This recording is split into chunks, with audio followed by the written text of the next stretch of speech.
Route 22 was never supposed to run through the valley. That much Ethan Morgan knew for certain. Every map before 1974 showed nothing but desert flats and a dried-up creek bed, yet the current highway cut through the landscape like a scar carved overnight. Truckers whispered about how the road shifted, how mile markers moved or vanished, and how sometimes headlights appeared behind you even when no vehicles were registered on patrol logs. Ethan never believed any of it. To him, the stories were just folklore for bored drivers on long hauls. That changed the night he drove Route 22 alone, with only the moonlit asphalt stretching ahead and a storm building behind him. He entered the unincorporated stretch at 1:13 a.m., the very time truckers warned never to cross the central mile. The air felt unnaturally heavy, as though the sky itself pressed downward. Ethan tightened his grip on the steering wheel. His radio crackled even though he hadn't turned it on, muttering static shaped into whisper-like forms. He brushed it off as atmospheric interference from the storm. But the deeper he drove, the more the storm seemed to fade behind him, leaving silence, thick, suffocating silence that no normal highway ever carried. At mile marker 67, Ethan spotted the first anomaly, an old payphone standing upright on the side of the road, illuminated by a lone flickering bulb.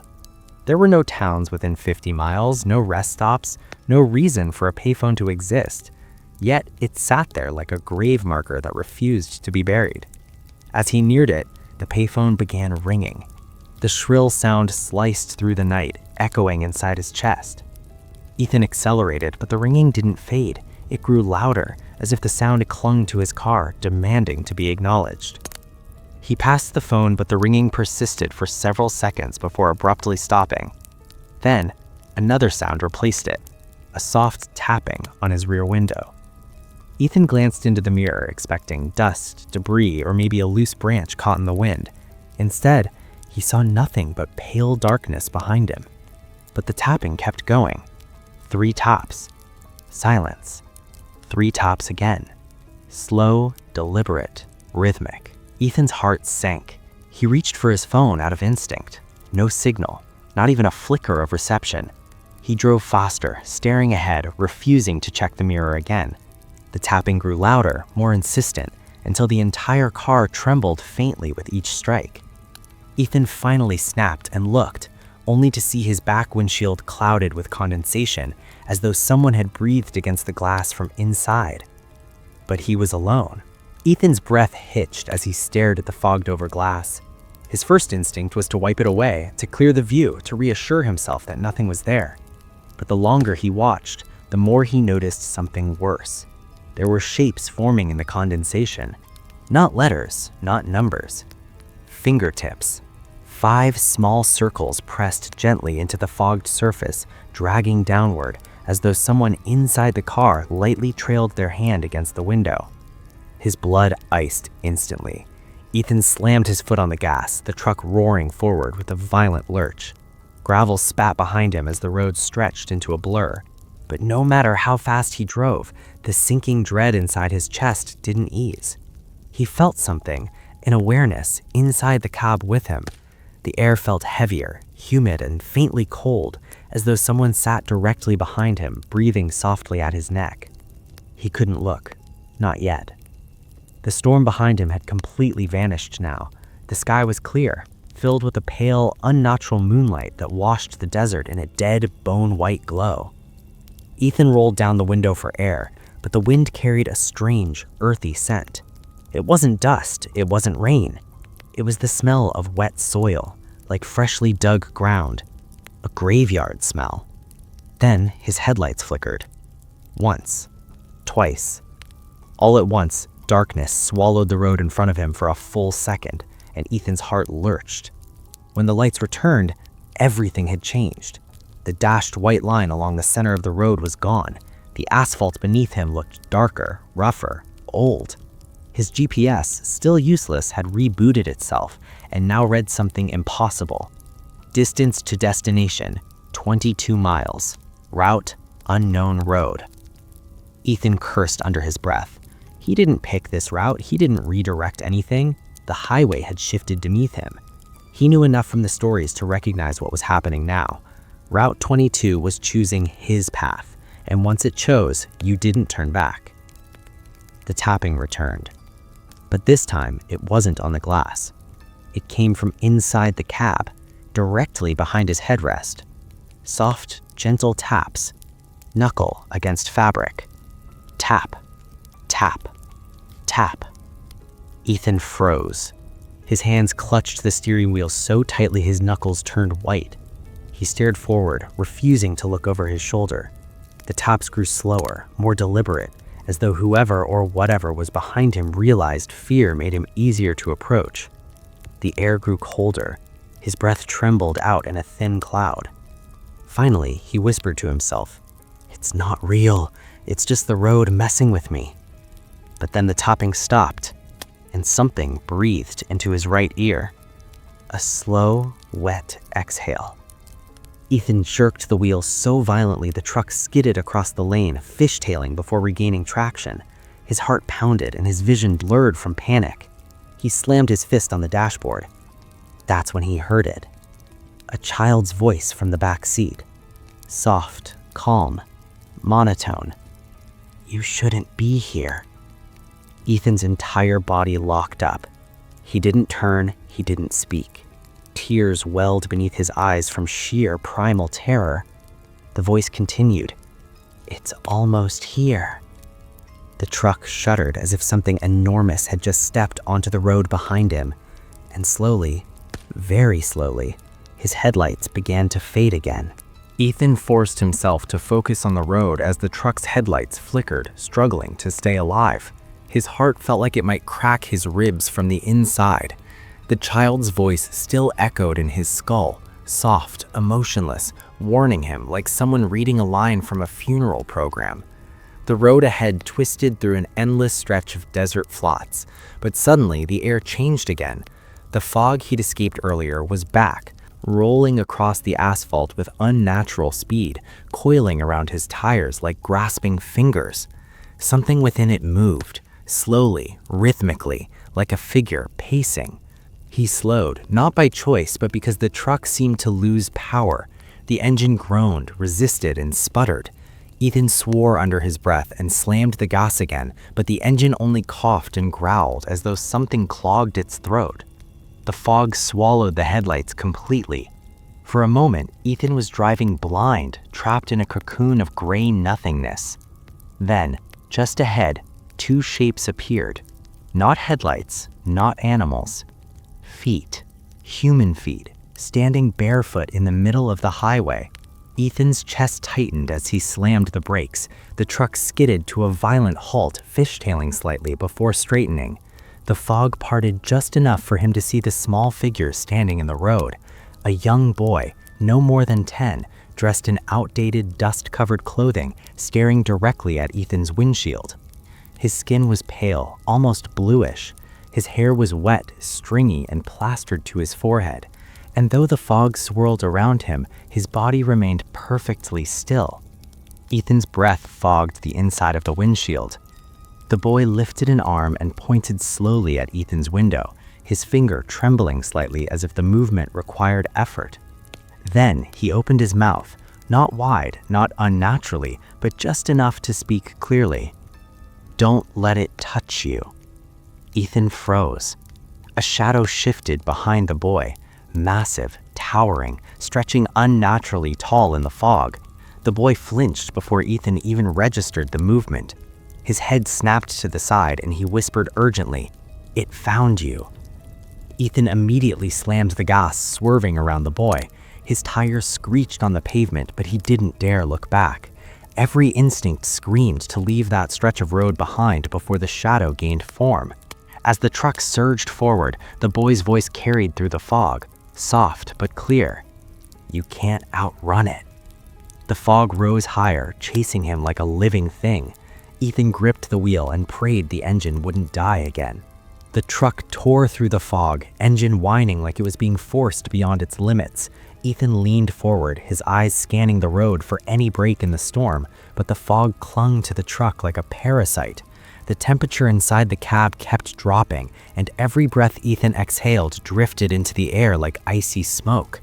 Then, he heard it. Soft at first, barely noticeable. A faint pattering sound, like footsteps, but not behind him. Beside the truck. Ethan snapped his head to the left. At first, all he saw was fog, thick and swirling, but the longer he stared, the more he realized the fog wasn't moving randomly. It was being pushed aside. Something was running beside him, matching his speed flawlessly, keeping perfect pace with the truck as though the road were nothing beneath it. It was fast, too fast, much faster than any person could run. The footsteps grew louder, sharper. Tap, tap, tap, tap, syncing perfectly with the speed of the truck. Ethan's fingers trembled against the steering wheel. He pressed the gas harder, the speedometer raising past 80. The footsteps kept up effortlessly. Whatever was out there didn't seem to be running. It seemed to be gliding.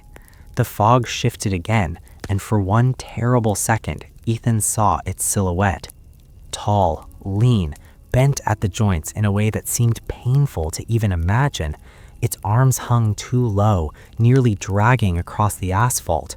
Its head was angled toward Ethan's window, and as the fog thinned for a heartbeat, Ethan saw something glint along its face.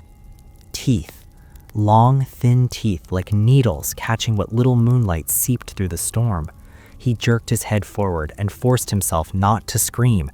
The footsteps suddenly stopped. Silence. Complete unnatural silence. Ethan wasn't sure if the voice had come from inside the cab or from the thing running beside him. His grip tightened. For the first time all night, he whispered a prayer. Because now he understood. He hadn't met the most haunted part of Route 22 yet. He had only met the first warning.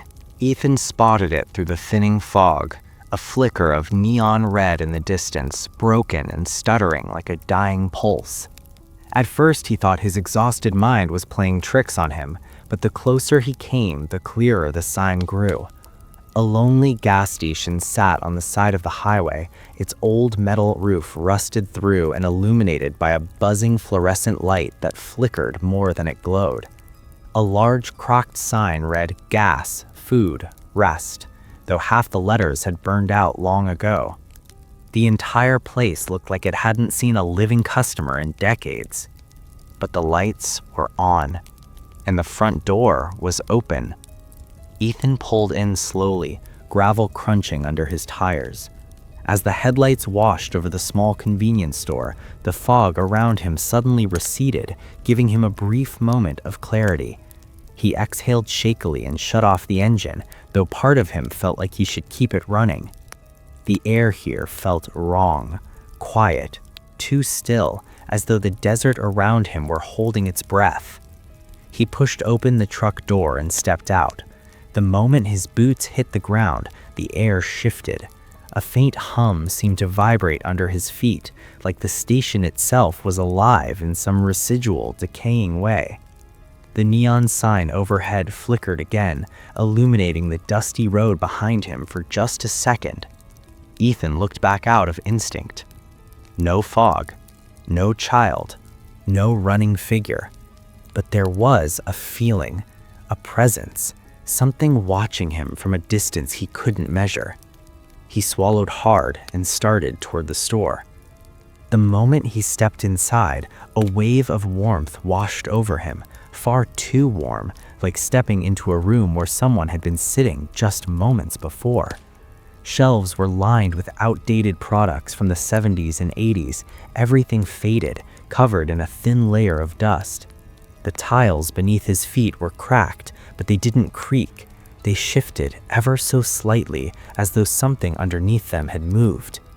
A single refrigerator hummed in the back, its light flickering inside, casting dim flashes of illumination across the aisles. Ethan grabbed a bottle of water from a nearby shelf just to have something to do, something normal to hold. The bottle was warm, very warm, as if someone had taken it from a heater seconds before. He placed it back on the shelf. "Hello?" he called out. The word drifted into the aisles, echoed back to him unnaturally, stretched too long. Hello, bending the sound as if something unseen were repeating it from deep inside the station. Ethan's nerves snapped tight. His instincts screamed to leave, but he forced himself forward, peeking around the counter. A small bell sat there, tarnished and weathered. A ledger book was open on the surface, its pages yellowed and curling. With a shaking hand, Ethan leaned in to look. Names filled every line, all of them crossed out. Dates went back decades, maybe even longer, but the ink of the most recent entry was fresh, black and glossy as if written only minutes ago. Ethan leaned closer and blinked. He felt his stomach drop. The newest name written in shaky letters was Ethan Caldwell, 11:43 p.m. His watch read 11:43 p.m. Ethan staggered back, his breath caught in his throat. A soft shuffle sounded behind him. He turned slowly. At the far end of the aisle stood a figure, short, motionless, staring at him. A child, skinny arms, sunken eyes, clothes faded beyond recognition. The same boy he'd seen in the road. But now he was inside the station. The boy didn't blink, didn't move, didn't breathe. He simply lifted an arm, pointed behind Ethan, and whispered, "It followed you." Ethan spun around just as the lights in the store went out. Every bulb shattered at once. Darkness swallowed him whole. The darkness inside the gas station didn't feel natural.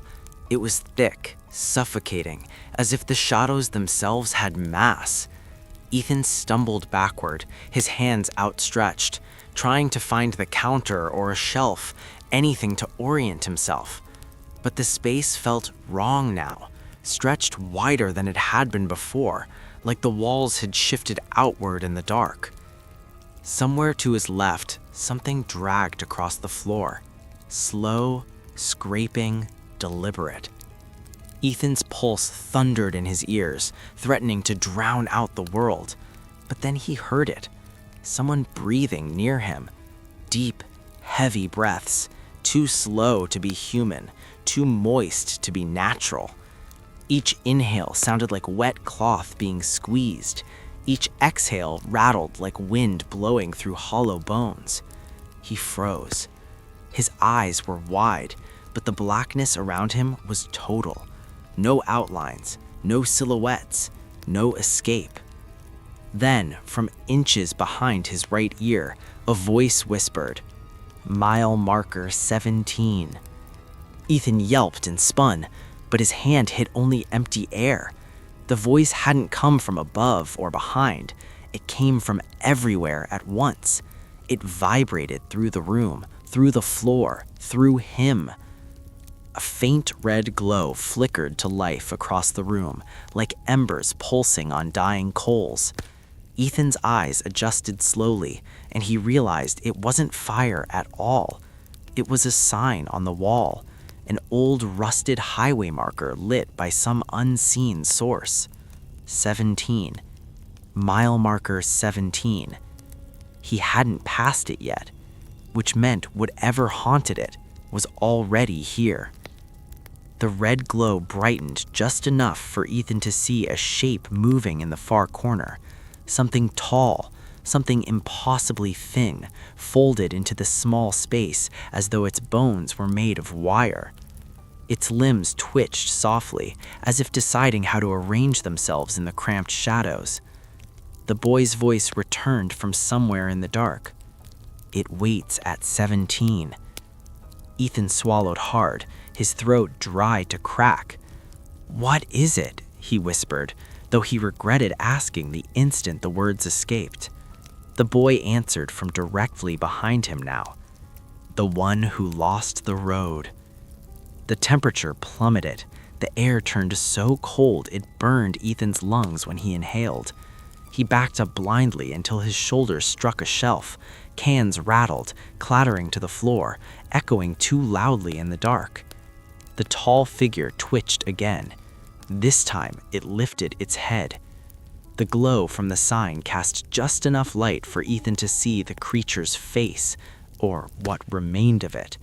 Skin drawn tight like wet leather stretched across a skull. Jaw unhinged slightly, crooked and trembling as though straining to open wider.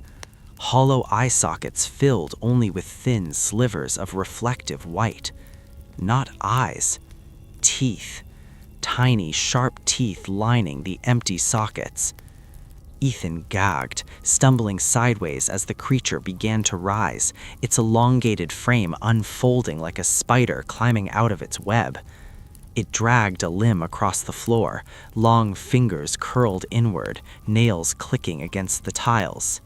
Click, click, click. With every click, the shelves shook. With every click, the creature grew taller. The red glow flickered again. The boy appeared beside Ethan, pale and trembling. He followed the road into the dark, the boy whispered, never taking his eyes off the creature. Ethan's voice cracked. "Why me? Why is it following me?" The boy finally looked at him. His eyes were empty, not lifeless, empty, as if whatever soul he once had evaporated long ago. "You looked at him." The creature let out a long, low exhale, a guttural, inhuman sigh that rattled every shelf in the station. The red marker's light flickered violently, then went out. For 1 second, the room was silent. Then the creature moved. Fast. Ethan didn't think. He ran. He barreled through the doorway, out into the cold night, hitting the gravel hard as he sprinted toward his truck. The fog slammed into him the moment he stepped outside, thick and suffocating, but this time he didn't care. He dove into his seat, slammed the door shut, and turned the key. The engine sputtered, coughed, died. Behind him, something heavy stepped out of the gas station. The fog trembled with each footfall. Ethan prayed the truck would start. He had 1 mile left before marker 17, and he knew, if he reached it with the creature still behind him, he wouldn't survive to marker 18. Ethan twisted the ignition again, harder this time, his knuckles bleaching to white as the key scraped uselessly inside the slot.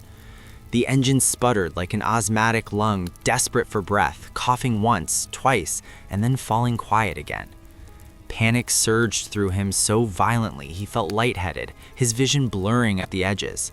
Behind the truck, the fog pulsed with the slow rhythm of something breathing, expanding and shrinking like a living thing. Each pulse carried a low, dragging sound, long limbs scraping over dirt, gravel, and broken asphalt.